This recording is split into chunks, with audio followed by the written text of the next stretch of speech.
আইন শৃঙ্খলা রক্ষাকারী বাহিনীর সঙ্গে বৈঠকের পর সিটি কর্পোরেশন নির্বাচনে সেনা মোতায়েনের বিষয়ে সিদ্ধান্ত নেওয়া হবে বলে জানিয়েছেন প্রধান নির্বাচন কমিশনার কাজী রকিবউদ্দিন আহমদ।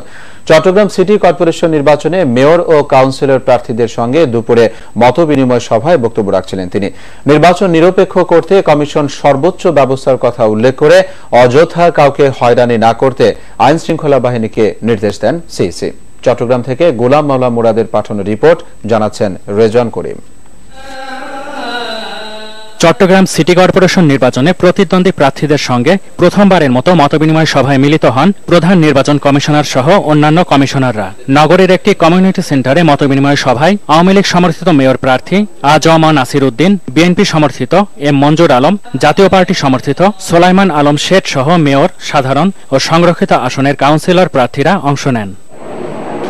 এ সময় কয়েকজন মেয়র ও কাউন্সিলর প্রার্থী শান্তিপূর্ণ পরিবেশে নির্বাচন সম্পন্ন করতে 7 দিন আগে সেনাবাহিনী মোতায়েনের দাবি জানান। ব্যালট বক্স চিন্তা হবে না, সেটার গ্যারান্টি দেওয়া যাবে না। সেই জন্য আমরা সেনাবাহিনী নিয়োগের জন্য আবেদন জানাচ্ছি। এই মানুষের হাতে টাকা দেওয়ার এই যে ক্রয় বিক্রয়ের যে সিস্টেম নিয়ম, এটা বন্ধ করার জন্য মাননীয় কমিশনের কি ব্যবস্থা রয়েছে। নির্বাচন নিরপেক্ষ করতে কমিশনের পক্ষ থেকে সর্বোচ্চ ব্যবস্থা নেওয়া হয়েছে উল্লেখ করে সিএসি বলেন, সেনা মোতায়েনের বিষয়ে সিদ্ধান্ত আইন শৃঙ্খলা বাহিনীর সঙ্গে বৈঠকের পর। 19 তারিখে আমাদের সব মিটিং আছে আইন শৃঙ্খলা বাহিনীর, সেই মিটিং এর পরে আমরা সিদ্ধান্ত নেব।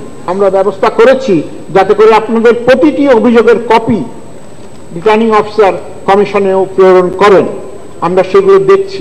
নির্বাচন কমিশনের গৃহীত ব্যবস্থার কারণে এখন আর কেউ নির্বাচনে ব্যালট বাক্স কেড়ে নিতে পারবে না বলে জানান সিইসি। এ বিষয়ে সর্বোচ্চ ব্যবস্থা গ্রহণ করা হবে, কোনো রকম ছাড় দেওয়া হবে না। রেজওয়ান করিম, মোহনা, ন্যাশনাল ডেস্ক। ঢাকা উত্তর, দক্ষিণ ও চট্টগ্রাম সিটি